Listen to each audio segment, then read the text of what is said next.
Hello, my name is Eric Langford. I'm here for the Music City Drive-In, and I have the opportunity to interview Ilaria Montagnani. I hope I did that right. Um, for her documentary, Stronger for Life. Uh, Ms. Montagnani, thank you for joining me today. Thank you. Thank you for having me. By the way, great pronunciation. It's not easy, so thank you. Thank you. So my first question I want to ask you, one, are you feeling strong today? I'm feeling really strong today. Very good. Feeling very well. Thank you for asking. Awesome. And so I wanted to ask a question to you for about a week now, just because I wasn't able to find just the concrete answer. What does stronger for life mean? The full sentence is exercise makes you stronger for life. So my philosophy has always been, I've been in fitness and teaching people and motivating people to exercise and move for over 20 years. And my motto, my real belief has always been, look, there are many ways to find our strength. First of all, life is going to throw a curveball at us, and it's going to be hard, a lot hard, a lot of times. And we all have to find our strength. For some people is prayers, for some people is books, for some people is substance abuse, whatever it is.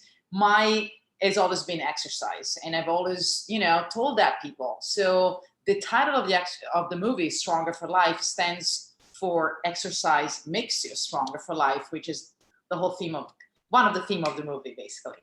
Excellent. So can you summarize the documentary? Yes, the documentary, it's started when I was diagnosed with cancer. So at the peak, I think, of my career, feeling amazing, and never had any, quite frankly, so lucky, never had any issues. All of a sudden, something was wrong, and it turned out to be breast cancer. And so I decided to document what was going to be like for an athlete and for myself to go through something like, a cancer, not knowing anything. When I was told you have cancer, I knew nothing. The level, the depth of what the cure was going to be, procedure, no procedure, surgery, no, I had no idea. It could have been this big or that big.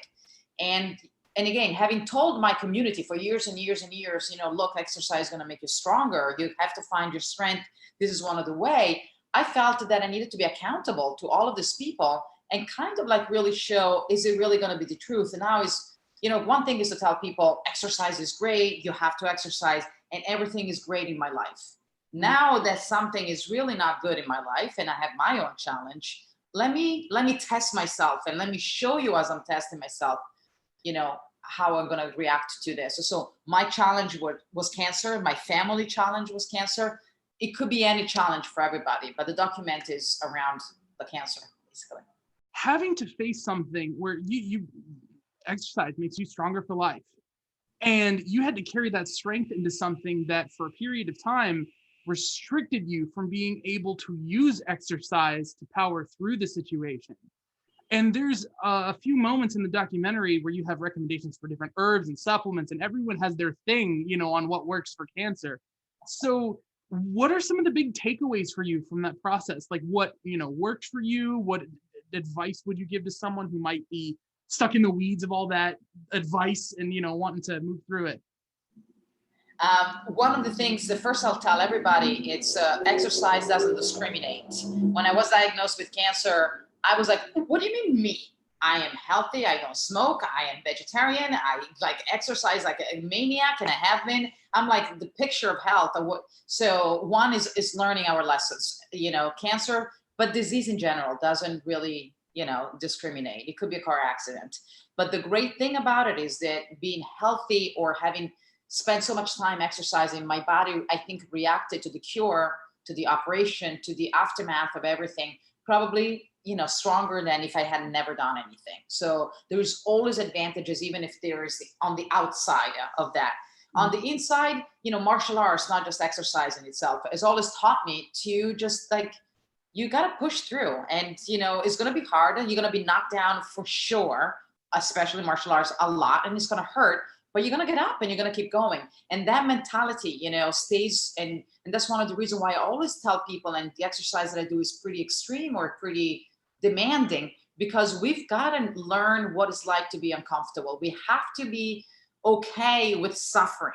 to a certain level, because it's just going to teach us to suffer better when we really have to. So that's one of my biggest takeaway. That was a thought that I had watching this. You know, everyone, there's this nice comment that's been going around that is appropriate for mental health, which is, you know, it's okay to not be okay. But there's like a step further here where it's like, sometimes we need to be prepared to not be okay, to get through things that are gonna happen in life, whatever it looks like. That was a big takeaway. I wanted to ask a little bit more about the martial arts, because it is always, to me, such a big thing with people. When I see someone has a drive from very early, when we're like kids and we barely understand anything about the world, but you just know something intrinsic about yourself. I think in another interview you mentioned like you must have been something in a past life because you just knew what you wanted.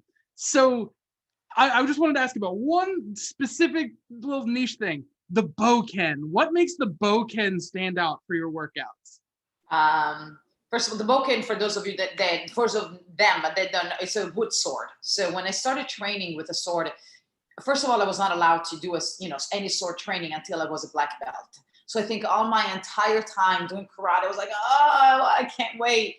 But you get to do all the other weapons, from the side to the bow and everything, and I loved it all. But the minute that I started really training with a two-hand sword, and that's Japanese style, it's not one-hand sword, I just immediately fell in love. And I fell in love because it's demanding physically, it's demanding mentally, because you have to be so focused and concentrated in what you do, because once you progress from the wood to the actual live blade, if they're not extremely careful, you cut yourself immediately like that. Mm-hmm. Right away. I mean, I've done years and years of wood sword, and I think I'm all good. And my sensei tells me, "You're gonna be careful," and I'm like, "No problem. I'm ready for the blade." And as soon as I had the first blade, I'm like, cut myself.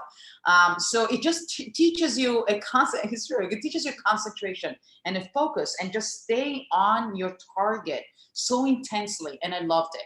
And I wanted to bring that form of exercise, but mental exercise as well, to the fitness world. And that's one of the things that I do in my practice. I teach people how to train with a sword, not to fight, not to hit anything, but to find that intense focus, physical and mental, that you're just going to flow into a zone. And it's I think one of the greatest way to train.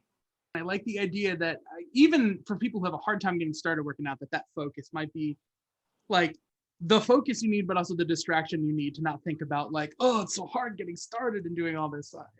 I really like that. So you got the news in this documentary.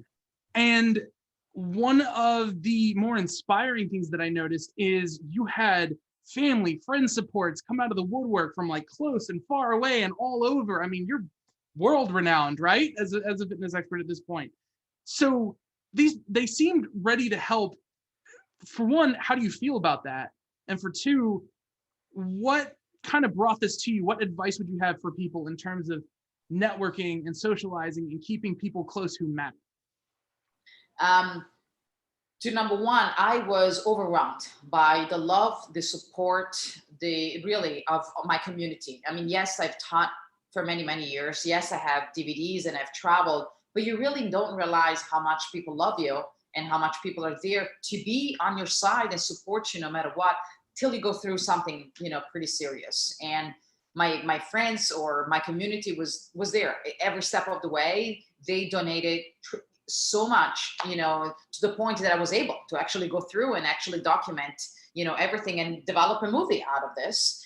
My family was amazing. My family had, as you can see in the documentary, the big challenge with my dad also being sick, but they were open to, and they were understanding why I was doing this. So with, a little bit of limitation, but if they were like, welcome, come in and do all of that.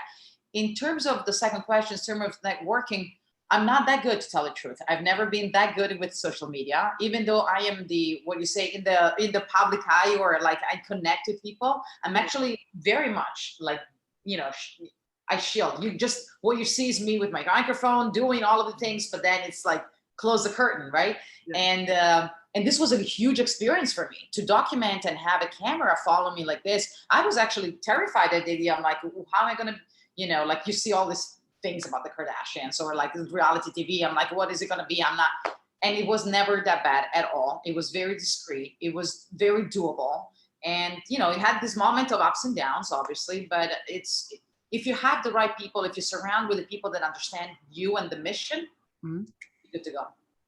When you have people who are close to you and important to you, how do you like foster that? You know, how do you keep people who are important to you close? Well, first of all, I think if everybody is in the same mentality and in the same kind of trip of, you know, with all of the people that were part of this documentary, or anyway, they were on my, you know, on my side, they are people that obviously love exercise, or even if they hate it, they understand the importance. They might have gone through challenges of their own, you know, especially health wise, and the understanding that we have a message that we want to let people see and understand how beneficial exercise can be for everything. It was, I think, the driving force, because obviously we had our challenges, and we had our challenges also as team, as friends, as community. But you know, you always have to keep in mind the big picture. So that was very, very helpful. Excellent. Okay. So there are two sort of sides to this documentary. There's the physical challenge you experienced yourself, and then there's this other emotional challenge because both you and your father went through cancer. And did your personal experience, it being so close, did that make it harder? Did you feel more prepared? How did that impact those two things being back to back? I don't know if I don't think I was more prepared. I think as human beings, we tend to think that, oh, you know, I already went through something so big. You know, what else? Yeah. And now, wow, you mean, well, now another thing? Like you can time to think of, like, you know, big, like, total jet cross punch, like, Don't ask what else. like, what? Come on. No, it wasn't that helpful. It was very hard. It was very hard on my family. It was also because it was really, they almost overlapped. So it was more like, where's the attention going to go, and where is the, so that was quite challenging. And what I think was challenging for my mom, and obviously being caught in the middle. And we pulled through as a family. But yeah, it was a tough time. But the Yeah. the openness of everyone was extremely touching. And by the way, I am so sorry that you had to go through this, but I and Thank also in you. a way am so inspired that everyone gets to sort of come along with you and make something big and possibly very important out of it. Um, Thank you. my wife wanted to let you know that your mom is probably one of the most adorable people that you've ever seen. I promised that I would make that comment in this interview. Uh, Thank you. Wife. Please thank her. Thank I you. will. And you know, I love that you stay in touch and travel, and you carry your roots with you as you do these things. Is that something while you're on the go and you're, you know, like constantly active with your work? Is that something, you know, that's a struggle for you to stay in touch with your family and your roots, or do you feel like that's just a part of your life? Good question. Because it is part of my life. So it's second nature. I mean, even though I moved away from Italy about 30 years ago, Mhm. I am the only one living in New York City. All my family is in Italy. All my family has always been there. So my going back and forth has lasted throughout 30 years, and it never changed. So it is a struggle in the sense that you have to travel, you have to find the time, you have to find the money, you have to find the, you have to adjust your schedule every time. And it's tiring being jet lagged, but it's never a question. My family's there, and my work is here. I know it sounds like, well, can't you find a way to do what you do in Italy? It's a little bit harder in the industry that I'm in, and being a woman, especially now, it's a little bit easier. Italy and Europe has a very big different fitness panorama, but back then it didn't. So, established every, oh no, really back then Italians were like, what are you doing again? Kind of thing. And it's because I've gone back, I've gone to teach in Italy, and I love to teach to my people, but my people are really like, hey, let's take it easy a little bit. So I can say it because I'm Italian and I love them. And it's definitely changing. But so it's my profession and my business, it really is in New York or in America.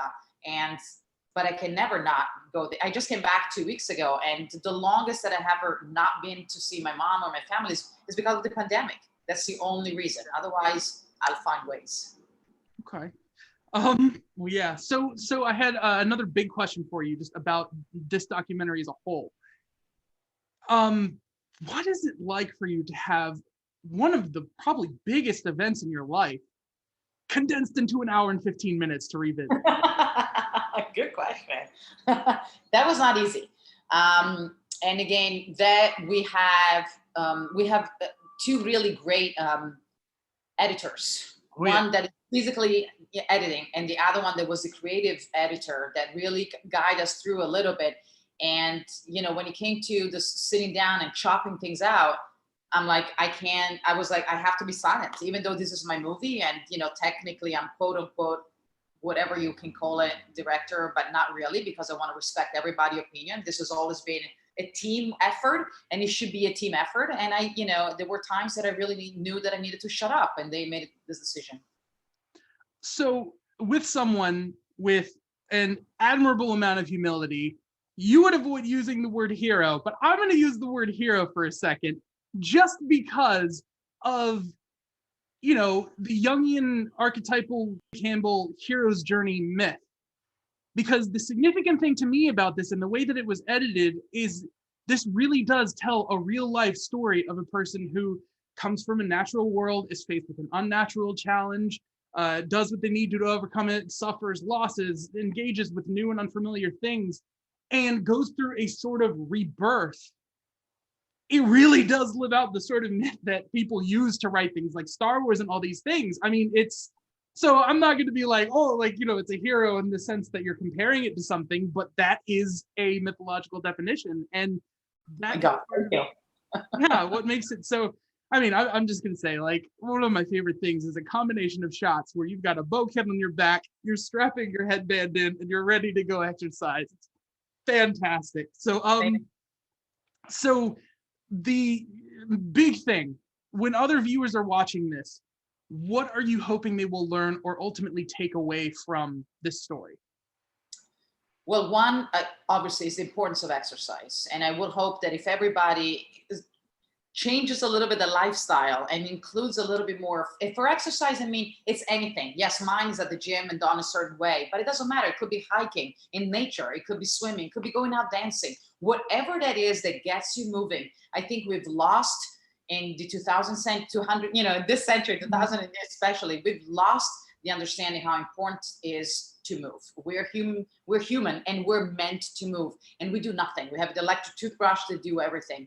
And so that's it's always been one of my mission. And like you said before, this positivity or accepting mental challenges. And I think one of the way that we are not stressing enough to people, it's to take control of our life by actually doing things, by moving. And so that's one of the biggest message. The other one is that, listen, shit happens, whether it's called cancer, whether it's called, car accident, whether it's called divorce, it does happen. And you've got to prepare yourself, because it's going to happen. And the more you prepare for it, the better you're going to be at it. That's the bottom line. Yeah. So yeah, that was another thing from one of your quotes from the movie. I agree. Cancer sucks. Like, that's it does. It really does. Yes. So I mean, thank you. I would probably like to ask you 1,000 more questions about like the legacy of the work that you've built and all of this kind of thing, but I really just want to make sure that people understand how important it is to watch this movie and hear this story. And so if there's anything else that you'd like our viewers, our listeners to know, please feel free to share it, and I'll just focus on that. Thank you. No, thank you. Thank you first of all, thank you for the questions, and thank you for your moral support through this. And no, I just hope the viewers can just like have some time to take a look at it and feel a little bit inspired, or just like the stories can make them feel like we're all humans. We're all in the same in this, we just have to brace, and we just have to be courageous. Basically, we have to find our courage. And so when and where are people going to be able to watch Stronger for Life? Yes, they're going to be able to watch it on iTunes, so starting on Tuesday, the 20th. And YouTube and different VOD channels, AVOD channels. So we are hoping, we're definitely focusing a lot on iTunes and YouTube, but we're hoping to that people can, get us on through different also AVOD channels as well. Yes, definitely support this film. You heard that'd be Tuesday, July 20th. July 20th. 2021. Yes, And, Tuesday. So go to iTunes first, and then yes. But thank you so much, Ms. Montagnani, for your time, and thank you all for watching the Music City Drive-In. We hope that you will take something away from this, and see you next time. Thank you so much. Bye.